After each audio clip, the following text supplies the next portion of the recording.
오늘 새벽 법원이 윤석열 전 대통령에 대한 재구속을 결정했습니다. 윤 전 대통령은 지난 3월 법원의 구속 취소 결정으로 풀려난 지 124일 만에 다시 구속 상태에서 재판을 받게 된 건데요. 윤 전 대통령은 오늘 중으로 서울구치소에서 정식 재입소 절차를 마치고 독방으로 이감될 예정입니다. 공교롭게도 오늘 오전에요. 이 내란 우두머리 혐의에 대한 10차 공판이 열렸는데 윤 전 대통령은 건강을 이유로 출석하지 않았습니다. 그렇습니다. 윤 전 대통령에 대한 이 법원의 재구속 결정이 내려진 거는 오늘 새벽 한 2시 7분쯤이었습니다. 법원은 어제 오후 2시 15분부터 7시간 가까이 진행된 영장실질심사 이후 5시간 숙고한 끝에 증거인멸이 우려된다며 구속영장을 발부했습니다. 서울구치소 피의자 대기실에서 대기하던 윤 전 대통령은 오늘 중으로 일반 수용자와 똑같은 신체 검사와 머그샷 촬영, 또 수용번호 부여 등의 이 절차를 마친 뒤 독방에 수용될 것으로 보이는데요. 윤 전 대통령이 배정받을 독방은 역대 전직 대통령들과 같은 3평 남짓의 독거실로 알려졌습니다. 윤 전 대통령은 헌정사상 처음으로 현직 대통령으로서 구속이 됐다 풀려났었죠. 이번에는 전직 대통령 신분으로 재구속, 재수감이 되는 첫 사례로 기록되게 됐습니다. 윤 전 대통령 심리적으로나 육체적으로 충격을 좀 받았을까요? 그간 한 번도 빠지지 않았던 내란 혐의 재판에 오늘 처음으로 불출석했습니다. 네, 윤 전 대통령이 재구속된 당일인 오늘 오전 공교롭게도 서울중앙지법에서는 내란 우두머리 혐의에 대한 10차 공판이 열렸습니다. 재구속이 결정된 지 약 8시간 만이자 그간 윤 전 대통령이 줄곧 출석해왔던 재판이었기 때문에 윤 전 대통령이 이 공판에 출석을 하면서 어떤 발언을 할지 관심이 쏠렸었는데요. 하지만 윤 전 대통령 측은요, 이 공판이 열리기 1시간 전에 건강상 이유로 불출석 사유서를 제출을 했습니다. 그리고 공판엔 변호인들만 출석했습니다. 윤 전 대통령 오늘 공판에는 나오지 않았지만요. 앞으로는 이제 경기도 의왕시 서울구치소에서 서울 서초동 법원을 법무부의 호송차를 타고 오가면서 재판에 참석해야 합니다. 네, 윤 전 대통령은요. 지난 3월 이 법원의 구속 취소 결정으로 석방된 뒤부터는 이 불구속 상태에서 재판을 받아왔지만 어제 법원의 재구속 결정으로 다시 구속 상태에서 재판을 받게 됐습니다.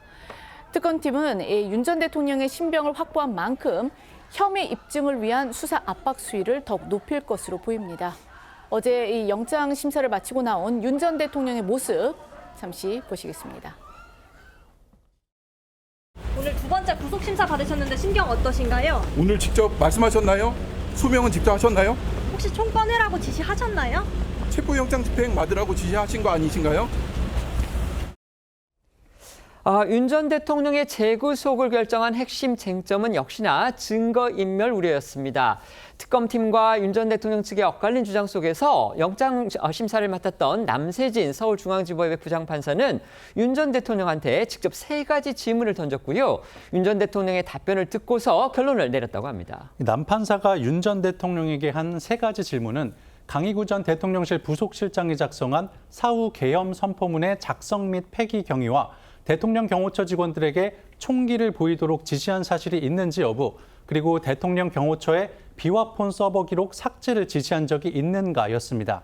특검이 구속영장 청구 사유로 든 증거인멸 가능성과 사건 관련자들에 대한 진술 회유, 압박 가능성에 대해 윤 전 대통령의 답변을 직접 듣고 판단하기 위해서였던 걸로 보이는데요. 이에 윤 전 대통령은 남 부장판사의 3가지 질문 모두에 직접 답변하면서 혐의를 부인했지만 결국 남 부장판사의 판단은 증거인멸 우려가 있다는 것이었습니다. 윤석열 전 대통령은 어제 영장실질심사에서 총 45분 정도 발언한 것으로 전해졌습니다. 특히 최후 진술에서만 약 30분간 발언했는데요.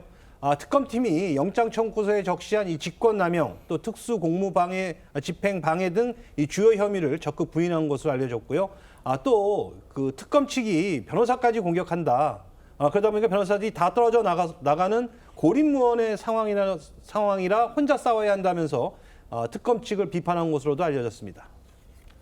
윤 전 대통령의 지지자들은요, 어제 오후 영장 심사 시작 전부터 오늘 새벽 법원의 영장 발부 소식이 들리기까지 서울중앙지법 앞에서 집회를 열었습니다. 법원이 재구속을 결정을 하니까 분노를 쏟아내는데요. 하지만 물리적 충돌 같은 일은 벌어지지 않았습니다. 네, 어제 오후 35도가 넘는 폭염 속에서도 서울중앙지법 앞엔 1,000명이 넘는 윤 전 대통령 지지자들이 모였습니다.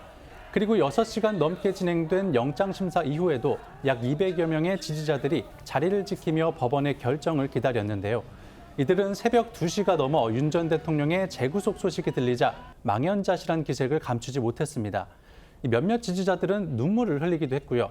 일부에선 이게 나라냐라는 등의 강도 높은 반발 목소리도 나왔지만 분위기가 잠시 격양됐을 뿐 물리적인 충돌은 없었습니다.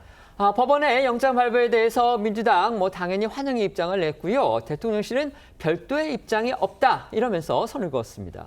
네, 오늘 오전 대통령실은 윤 전 대통령이 재구속된 데 대해 입장이 없다는 입장을 밝혔습니다.